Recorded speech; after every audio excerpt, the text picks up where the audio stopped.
Assalamualaikum warahmatullahi wabarakatuh.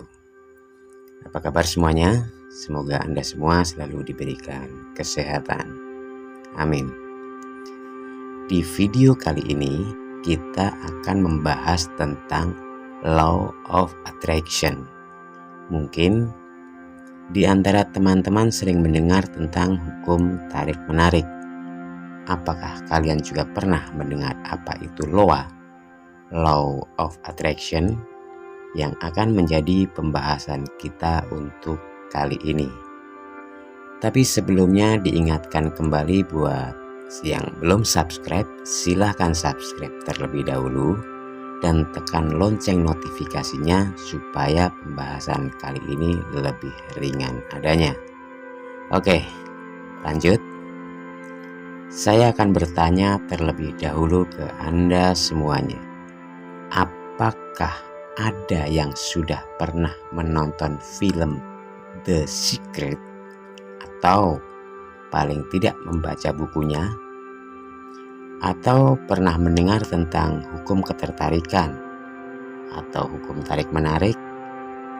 Anda semua boleh komentar di kolom komentar bagaimana tanggapan Anda tentang film dan buku tersebut. Mungkin beberapa ada yang bertanya tentang apa sebenarnya film itu. Yang ini saya bisa jawab tentang sebuah hukum alam, yaitu hukum tarik-menarik atau hukum ketertarikan. Pertanyaan berikutnya, seberapa persen tingkat keberhasilan dari hukum itu? Jadi begini, percaya atau tidak percaya, hukum ketertarikan atau biasa disebut Law of Attraction atau sering disingkat LOA bukan sebuah klinik atau ritual-ritual magis atau kepercayaan dan keyakinan kuno, melainkan sebuah hukum alam yang sifatnya pasti. Saya akan mengajak Anda untuk mengenal hukum gravitasi terlebih dahulu, di mana hukum gravitasi tidak pernah berubah dan tidak pilih kasih. Ketika kita melempar sesuatu ke atas, sesuatu itu akan kembali jatuh ke bawah. Ketika Anda melompat dari sebuah gedung bertingkat, Anda juga pasti jatuh ke bawah, ke arah sumber gravitasi. Tidak peduli Anda orang baik atau orang jahat, Anda tetap akan terjatuh. Itulah hukum gravitasi. Sama halnya dengan hukum tarik-menarik. Dia pasti dan tidak akan pernah berubah dan pilih kasih. Jadi, Law of Attraction atau hukum ketertarikan ini adalah sebuah hukum alam atau kemampuan untuk menarik sesuatu ke dalam diri kita, di mana kita sebagai sumbernya atau sebagai subjeknya. Untuk memahami hukum ini, Anda harus memahami terlebih dahulu bahwa Anda selalu menarik sesuatu ke dalam hidup Anda sesuai dengan pikiran-pikiran Anda yang paling dominan. Jadi ada 4 strategi atau cara untuk menerapkan hukum ketertarikan ini ke dalam kehidupan kita. Yang pertama adalah informasi. Tidak ada informasi yang 100% akurat. Mungkin benar, tetapi tidak 100% akurat.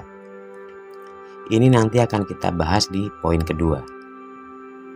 Sebagai manusia, kita akan selalu mencari informasi-informasi yang biasanya informasi tersebut digunakan untuk menguatkan keyakinan kita terhadap sesuatu. Saya bertanya sekali lagi, apakah Anda pernah bermimpi untuk memiliki sesuatu?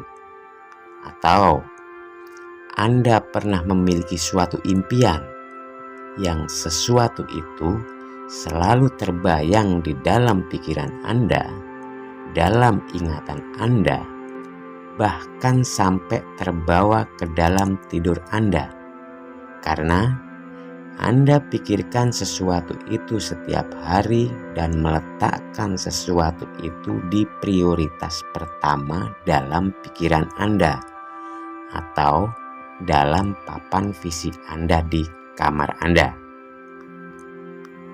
Sebagai contoh, Anda memimpikan sebuah mobil Pajero.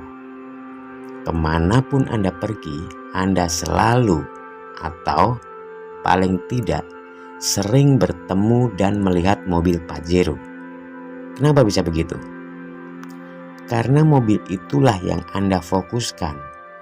Anda tidak melihat mobil Avanza yang berlalu lalang atau Daihatsu Ayla di belakang rumah, karena memang Anda tidak berfokus pada mobil-mobil tersebut. Begitulah cara kerja pikiran kita. Apa yang kita pikirkan, itulah yang seolah-olah sering kita jumpai. Padahal sebenarnya banyak lainnya yang sudah kita jumpai. Lalu kenapa tidak semua orang menyukai Pajero? Ada yang suka Avanza, ada juga yang suka Ayla.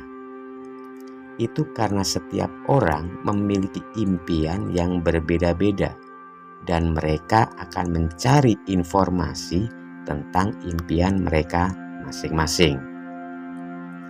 Ketika Anda menonton video ini, Anda tidak benar-benar mendengarkan apa yang saya katakan, tetapi Anda mendengarkan apa yang ingin Anda dengar. Kenapa bisa begitu?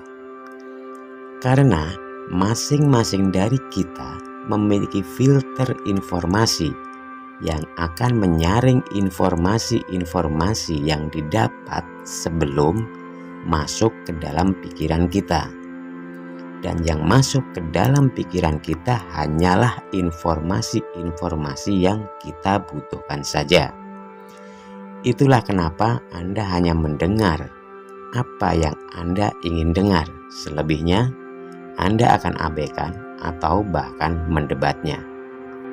Jadi dari objek yang sama, informasi yang didapat akan berbeda-beda tergantung dari apa yang difokuskan. Itulah kenapa mobil yang sama, merek yang sama, tipe yang sama, bahkan dengan warna yang sama akan memiliki reaksi yang berbeda, beragam, bermacam-macam dan tidak sama antara satu orang dengan orang lainnya. Kita sama-sama belajar di kampus yang sama, fakultas yang sama, dosen yang sama, waktu yang sama, juga pelajaran yang sama. Tetapi kenapa ada yang mengerti dan ada yang tidak mengerti? Ada yang berhasil, ada pula yang gagal. Ada yang berkembang, ada juga yang tetap begitu-begitu saja. Anda bisa mendapatkan jawabannya di poin kedua dan di video part 2 nanti. Dalam pembahasan ini kita akan buat video per poin supaya lebih mudah untuk memahaminya dari langkah ke langkah selanjutnya, dari poin 1 ke poin selanjutnya. Mudah-mudahan ini bisa dimengerti, bisa untuk menambah wawasan dan pengetahuan kita, khususnya buat saya sendiri.